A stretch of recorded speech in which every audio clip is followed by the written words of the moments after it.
safe, headed on frame, and what a save from Zamudio. Traditional center back. Welcome to Cannon Some Crew, work to do, and it's a 2-0. weekly podcast discussing the Charleston Battery. Your host Granite will be joined by other defenders of the fleet from the black and yellow supporters section. Ball is good. It is Together, they will 3-0. help fortify and conquer. They are the Cannon Crew. Welcome to the Cannon Crew. I am Granite, and I am joined here by Ryan. How are you, Ryan? I'm doing great, Granite. How are you? I'm doing all right. So you've been off coaching, stuff like that, West Ashley High? Yeah. We just finished up the season. Made it to the second round of the playoffs. Just got knocked out by Wando, but Wando, dirty Wando.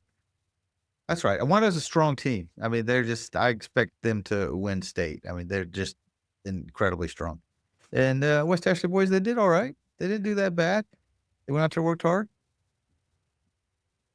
Yeah, Ryan's very confident in that assessment. Thank you, Coach Ryan. And all you poor little souls out there that play for West Ashley. Ryan's hurt. Here's to it. Okay, so let's go on to our other semi-world traveler down and from the great. What is that in your background? That Patrick? is Vieques, a nice little island off of Puerto Rico. Yeah. Oh, is that where you've been hiding? So Scouting. We'll say scouting. Scouting. So that's where you've been scouting. So tell us Yes, about it. Yeah, I found 0 players, about 40, 50 wild horses, too small to play. Don't think they would be manageable on the squad. Juan David may round them up and get them in line, but besides that, who knows? We already got a great new defender at the back who's starting to slide into this team very consistently. So I think we have the wall set. And we don't need a bunch of roosters crowing around and making noise because we have Arturo who does that to the ref already. So we're good. He sure. So last week was a crazy week, and Patrick is down in Puerto Rico, and I have like cars breaking down, my daughter's cars breaking down, stuff like that. So he sends a nice little meme. Well, it wasn't even a meme. It was you walking down the street, and you said, "Here's some transportation I can send you." And it was one of those nice little horses walking up the street, which is probably more efficient and get further than the cars I was trying to juggle last week. So we're here to talk a little bit about the last match, and that was against our rivals, Tampa Bay. They are a shit team. That's what I'm going to start out with. This year, they are a shit team. They showed that they're a shit team. Okay, so I'm not going to talk about them being shit anymore. So let's talk about how great we are. So what's your general thoughts on the last match, Ryan? MD Myers the show, baby. He's back. That's all I got to say. He's got a brace for the other league now, right? Mm-hmm. So, Ryan, I'm going to throw this at you. Why are we giving up goals? Because defensively, we're susceptible to it. When we're going on a counter, and it from my point of view, it's hard to always or to predict a shutout for us. Like, that's why I'm very protective about calling a shutout. It's because when we go on a counter or go on an attack and we have the majority of possession like we generally do for these games, playing the 4-2-3-1, when you have numbers high and you try to shift your back line like we've been trying to do and try to have your outside backs still higher or one of your outside backs and then you have 3 in the back shift across, it leaves you susceptible to an over-the-top ball or a ball to be slotted through if you're not quick on the counter. And we are susceptible for our sixes trying to get caught one way or another. I just feel like throughout 90 minutes, it's hard not to get caught one time. And you got to realize, too, that both teams are pros. So you have to respect them at some level to think that, the other team can get a goal. We're just that much better that we outscore them. It's always good when we're scoring goals because that helps alleviate the little concern of having them score one. Patrick, what's your general thoughts on the Tampa Bay no quarters something or other derby that we took? And no quarters derby, baby. Got our first trophy on you. Yeah. My take is business is done. That's Tampa Bay twice. Tampa Bay 2 wins. See ya. Dust it off. We will see you in the believe Yep. the Jägermeister Cup, correct? Well, But that's it. And that's all you can ask out of a team during the season is shut them down at home. Yes, we gave up a goal, but scrap that, went out 2-1, and then go into their house and dominate the entire game. And they got a goal. I mean, honestly, it should have been 5, 6, 7 to nothing. And maybe they got a scrap goal. There was a lot more that the Battery did in this and showed how strong we are as a real team. And when we went on Saturday, that we will be the #1 team in the USL Championship again. But yeah, dominance. I mean, you can't ask for it. Yeah, we'll give up some goals here and there, but Zoo made some incredible double saves, incredible single saves. I thought all around we looked great, and sometimes it happens. I mean, the shot that they got a goal on, we'll talk about it, but it was incredible. yeah. And sometimes you just have those in a match that you can't prevent. I mean, we see it all the time with Juan David. So Yeah. And Pat, just to piggyback off of you, I mean, like, you remember last year with Adam Grenny? I mean, he had tons of game or save of the weeks and stuff like that, or save of the months, and he was still susceptible to getting a goal on him. We've just one of those things where you have to respect the team you're playing still at the end of the day for a full 90 minutes. And it's hard for a full 90. yeah, So I let's talk think about the back. Let's talk about the back four real quick, because that's what we're really focusing on, right? So we're not playing with our normal back four. We've got injuries that whole back line. We had to bring in Edwards, who's been a great loan so far. He's looked so calm and relaxed back there, moving the ball around. And even when he's under pressure, he doesn't look stressed. And you got Joey and Landry, who's normally a midfielder, playing their left back, I think, this time. And Blackstock, who's normally a right back, but we're not playing our back four like we're used to.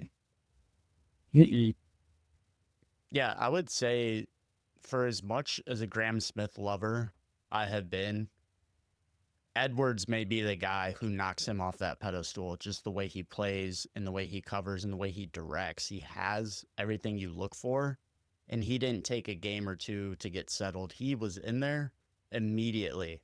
Like his first game was what, DC United, which stay tuned. We're gonna have a little in-depth US Open Cup pod in the upcoming week or so, but he's incredible. Like he's a true definition of professional, coming in and looks like, hey, you can put me into any system.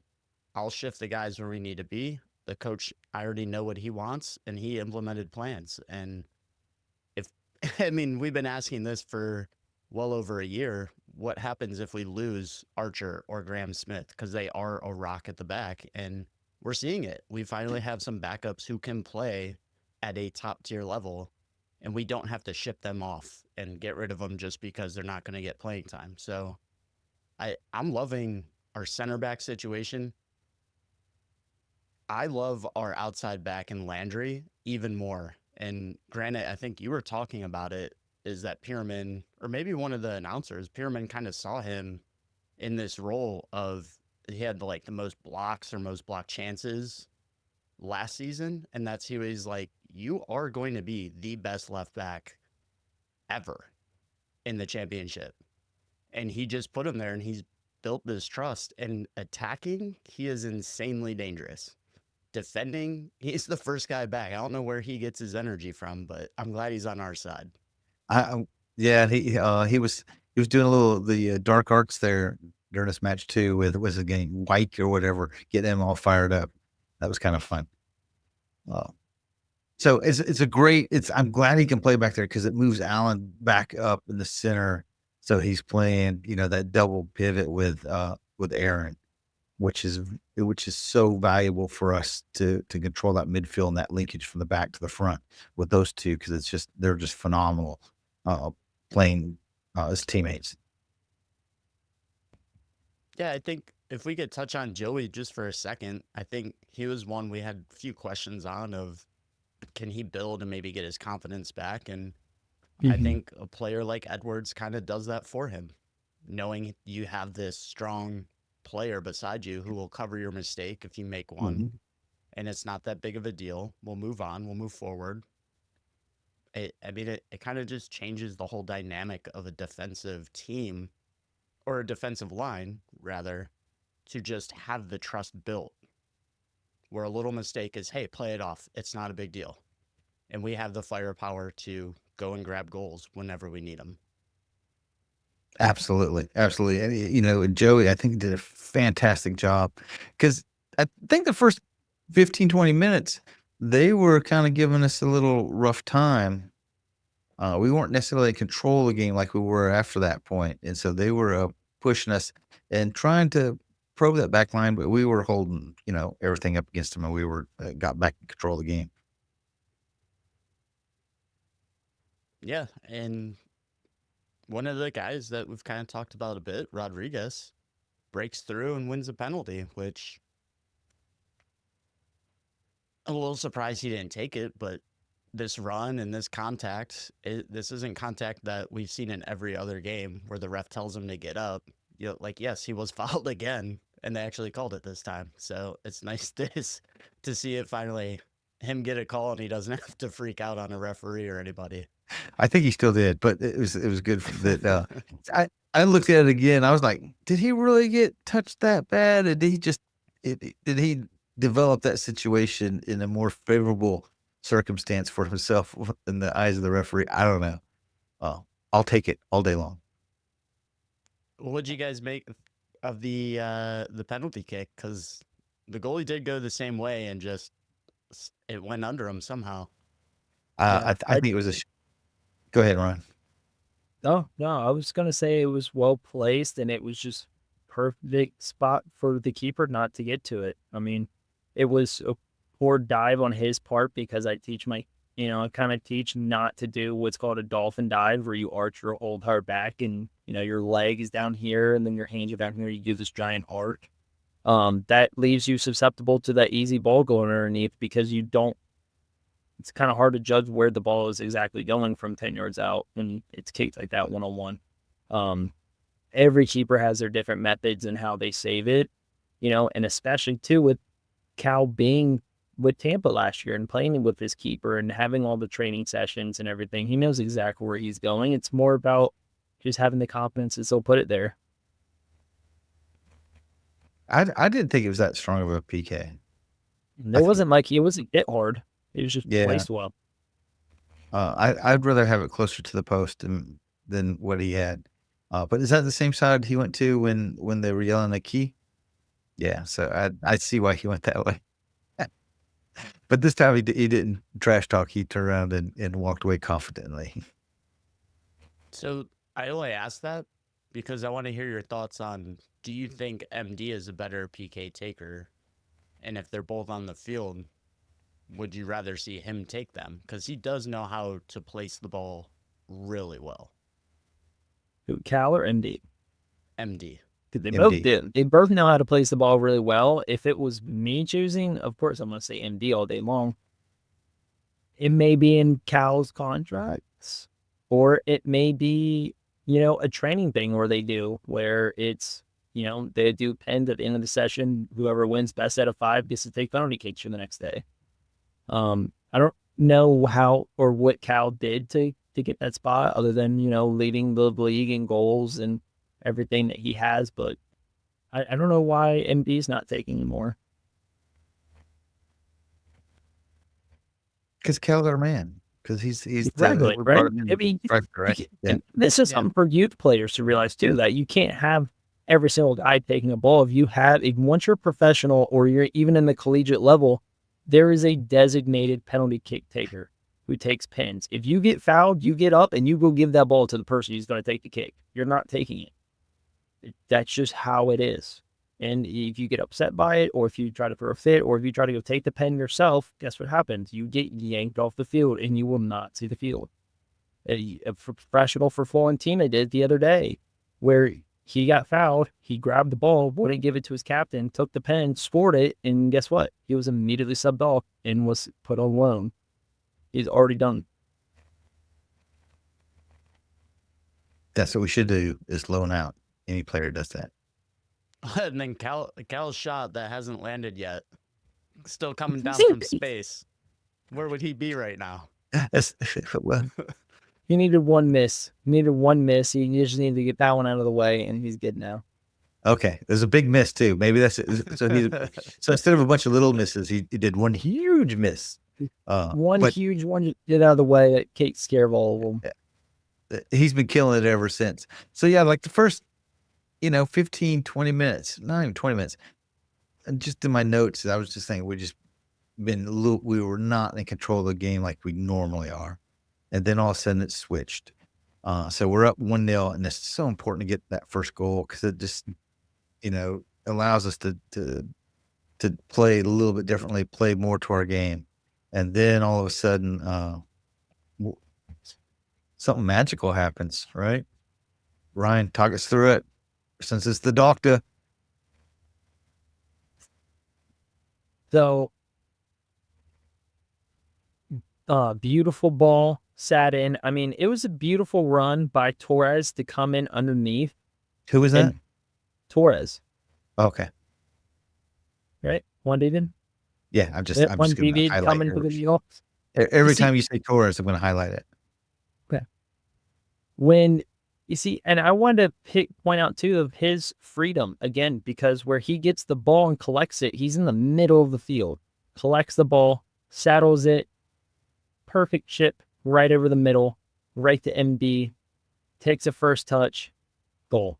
I mean, I don't even think he needed to take a touch. His ball was placed just perfect.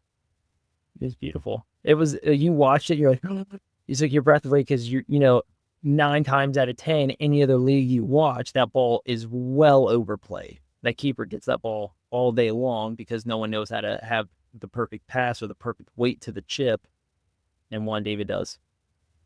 Well, Wasn't this a Cal Jennings run? Cal Jennings got a second ball and brought it down, and he was running, and Juan David was on the right, and MD was on his left. I mean, you gotta remember he said chested Juan this ball David. down into stride, which was Yeah, insane. no, it was chest into stride. Like, Yeah, and then Juan David took every defender to that side, and it was a beautiful cutback by Cal to get to MD, and MD did a fantastic job of not overkilling it, overcooking it, just putting it right where he needed to. Nice and calm. a spectacular finish, might I add, to the side netting, which Yes. his head is down. He doesn't have to look at the goal. Somehow he just knows. He just knows. Don't look up till you hear the net, right? Must have been those 6 years in college studying to get that doctorate. I don't know. Maybe. Muscle memory now. So how many goals is that for MD this season? Believe it's 8. And on the USL Championship was number 4, I think. Hold on, I'm on it right now. I'm looking it up. I can't believe I don't know off the top of my head. That's the reason why I challenged. Oh yeah, that's for Lindis. There's ND. No, So, he's got 5. He's got 5 goals. He does now because we're going to talk about the 5th one, right? As you're looking through your Rolodex on how many goals the doctor scored, we're going to talk about the next one. That one's just pure grafting, right? You're up there and you just put yourself in a position. Arturo knocks it off the keeper and go ahead and take it away. I challenge anyone to go to their own doctor's office and find a cleanlier setting. MD cleans everything up. Yep. He leaves no dust, no dirt, no ball behind. He gets it all. I love how you get now. Because he's so clean. Because as being the doctor, he's got to scrub in, scrub out, that kind of thing. So he's got to clean everything up in there. It's kind of like a surgeon. I mean, he's still on same pace for what he did last year. 8 games in. Guess what? He's got 8 goals across 3 different competitions right now. He has 5 goals, 1 assist right now in USL Championship. The only difference between last year and this year is that this year he didn't play the first 2 games because he was out. And last year he also had a few more assists to Marcanic and to Torres out wide. This year now having Cal up front, it seems like MD is getting a little bit more of those free goals. Cal gets more of the penalty kicks, the free kicks, stuff like that. I feel like MD gets a lot of the open play goals. Open now. play, yeah. Which I is love that. fantastic. Yeah, that's what we were talking about earlier too, is about how the Battery need to exploit the open play goals, because that's what I felt like we lacked towards the end of last season. Well, I think we come at teams now, and I think the first, not the PK, but the second goal was very telling of what teams have to face, right? They're facing Yes. 3 dynamic players, and so you have 3 different choices. Cal could have kept that one himself. He could have went to Juan David, but he decided to go to MD, and their defensive backs were just all confused, didn't know what to do. They went with what they thought would be the most likely, and it turned out the most likely was the doctor being surgical. Yeah, they didn't know what to do, because they're actually playing against a team who's selfless. You know, they would know what to do if they were playing against someone like Miami or Hartford or something like that, where the player's going to be selfish because they really trust their teammates to put the ball in the back of the net. Probably not. Are they going to try to do it themselves? Yeah. Are they going to get crunched, tackled right at the last second? Yeah. You know, but when you're going against the Battery, and you're just like you said, granted, you have those 3 players across the top of the field. What are you going to do? Yeah, they come and bearing down you like, and you're going to get our turn pissed off again. So I was looking. We had 20 shots. That's only 6 of them on target, but that was enough. Yeah, I mean, the one you talk about these guys being selfless. Mhm. MD would have had an assist too if it wasn't for a slight offside, because he got the ball to Arturo, who hammered it home, and That's it was an right. offside goal. But still, I mean, this is like plays like that are when it's 0-0 and you just see the ball go in the net, the confidence build, let Yeah. alone being up 2-0, 3-0. And then we had another one with was it Ruben had a goal who was, I mean, he was a little more offside, but even that one was great play by him. So we're seeing the goals go in. We just got a little bit more on the timing, and we're scoring 4 or 5 a game. Yeah, and a lot of those guys are like, I mean, Ruben, is that his second game playing with us, right? Second game playing with us. I mean, he's gonna get his timing down. I mean, it's just, how do you not get excited with that? You know, I mean, you're playing against Tampa, the second time of the season, and you just batter them at home. I mean, it's just great. It battered them. We did. I mean, it was like we only had half our cannon shooting. And it was the small ones too. It wasn't even the big cannons. It was just like the little deck guns that they have on the edge of the thing that has, you put the little like ball in.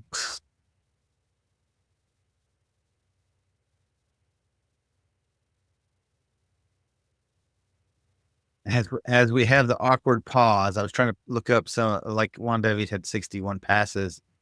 Oh, there we go. There he found his Juan David stats. Yeah, I found my Juan David stats. Juan David.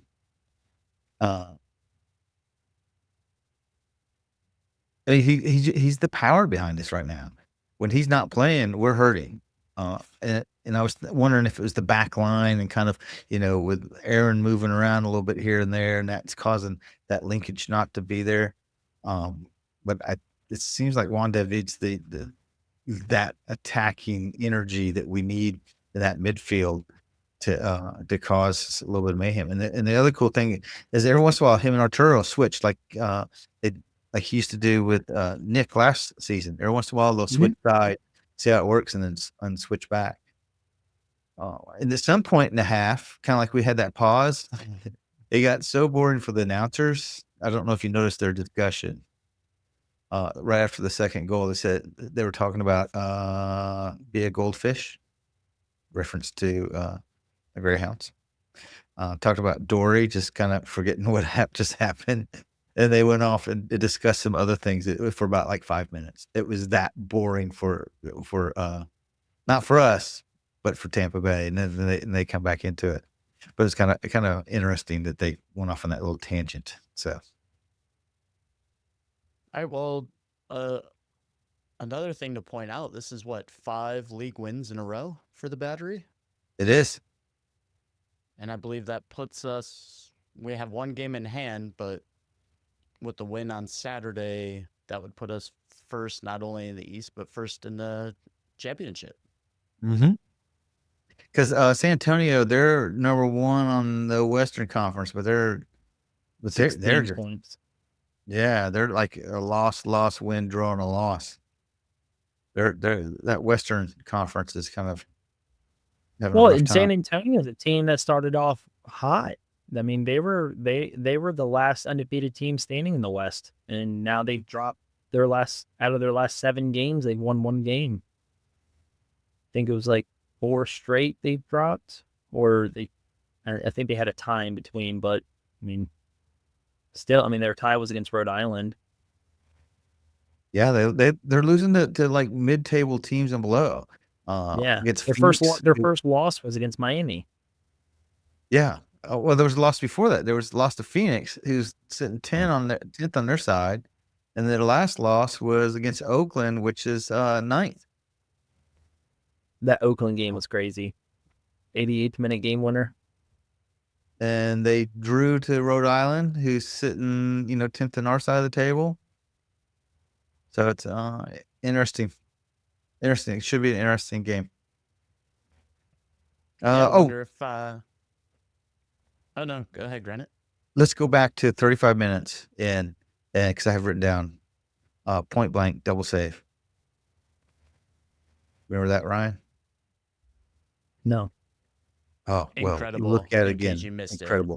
Incredible. It was one guy comes in, shoots the ball, does not go in. Safe one. Next guy, hey, I kind of like sports. I want to be a hero. Doesn't go in. The tentacle comes in. Double save, but the double save wasn't pushing it away. He catches the second one. Mhm. Was it inside the 6, like where they were crashing Yes. in, like the guy was running into the box, shoots it, saved, the other guy's running in right behind him, shoots it, saved, and held? It was all reflections and speed, and it was incredible. So if anyone listening out there, go back and just, what was that, Brad, 35? Yeah, Around 35 minutes. Yep. Yeah, just start at 34 minutes and just watch that run of play, because it does get very crowded where you're not really sure where the ball is. And then, like after a tornado, the clouds just shift away. And you see And the Sue's octopus. just standing there holding the ball. The octopus.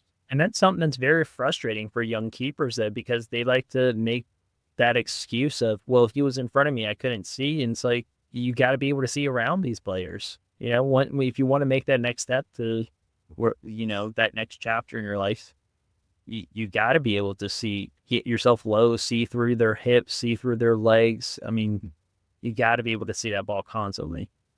Well, being El Pulpo, maybe he has different eye sockets or something. He can see through legs. I don't know. But whatever he did a very good job. And then shortly after that, one other thing it pointed, because I'm just in my ranting about a certain player. He was shoulder to shoulder with a player who's probably like a foot and a half taller than him, and he just held him off with his arm. I was like, Juan David, he just kill it. He's now out muscling the muscle people. So okay, let's go to the second half. That about sums it up. It was snooze fest for Tampa Bay at that point. Yeah, I'll give them props for their goal, because they did break through a few times in a row, and then he got it in, and it was a beautiful goal.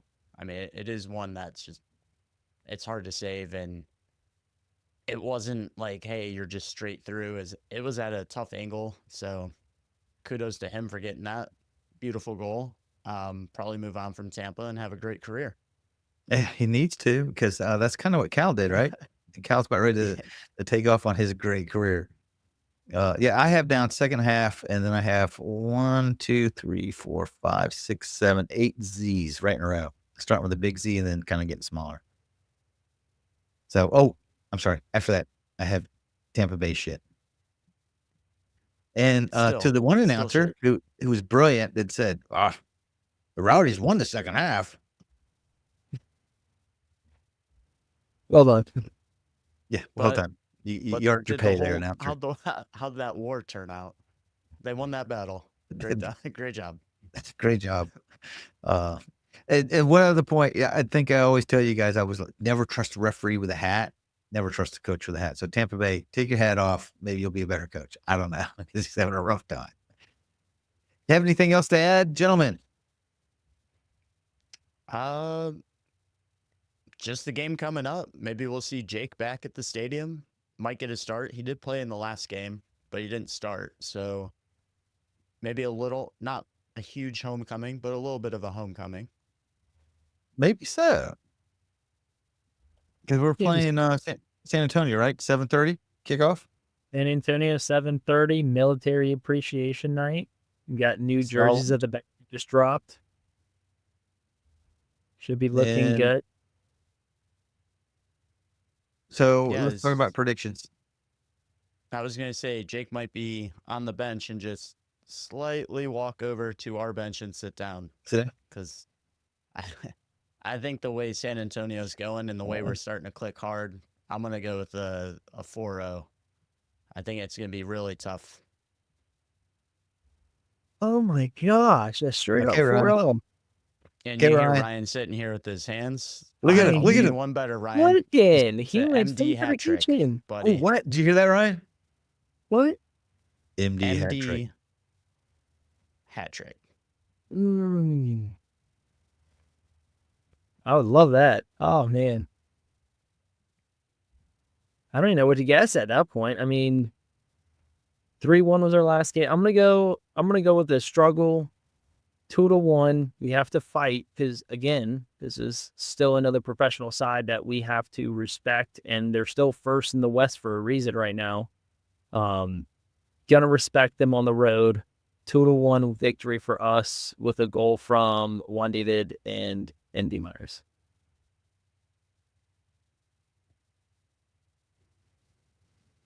I'm going 2-0. Okay. That's what I always say. 2-0. But this time we're going to mix it up a little bit. Juan David's going to get the second goal, and Juan David's going to get the first goal. A brace for Juan David.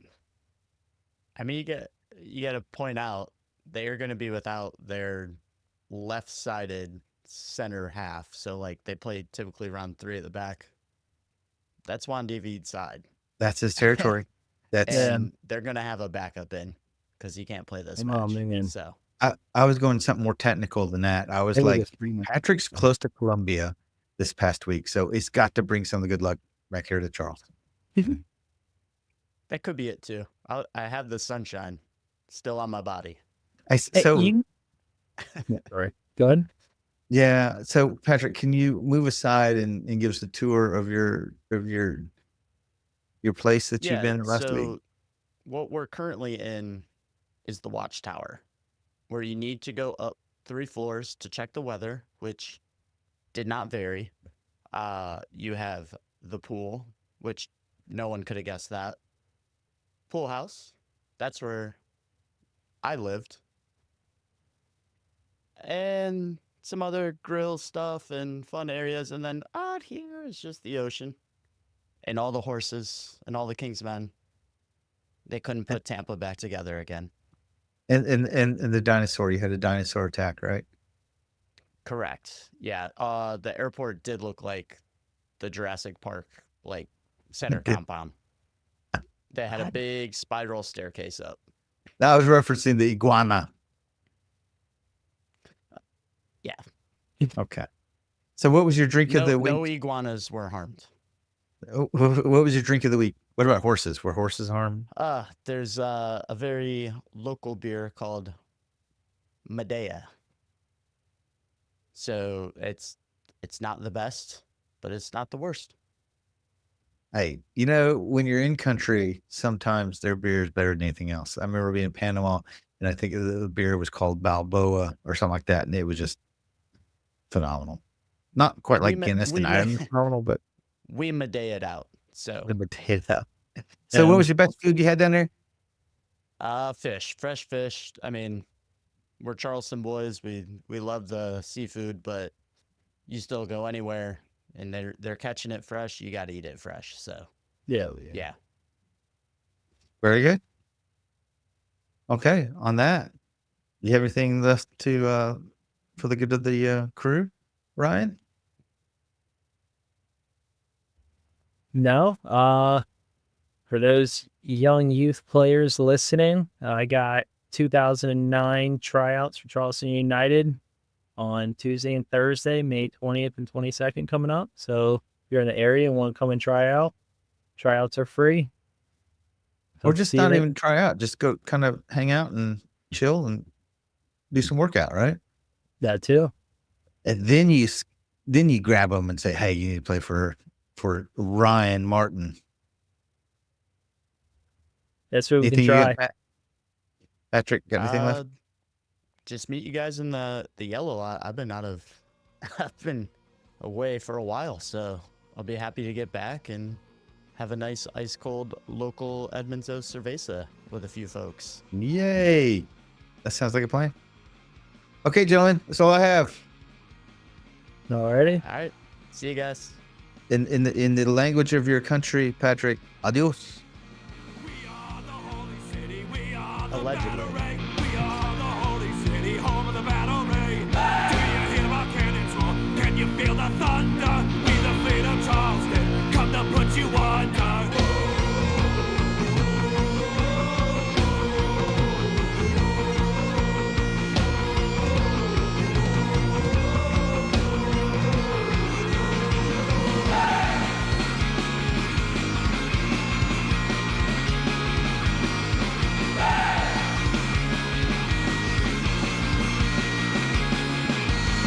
We are the fleet, your ships we will sink, for we are the battery.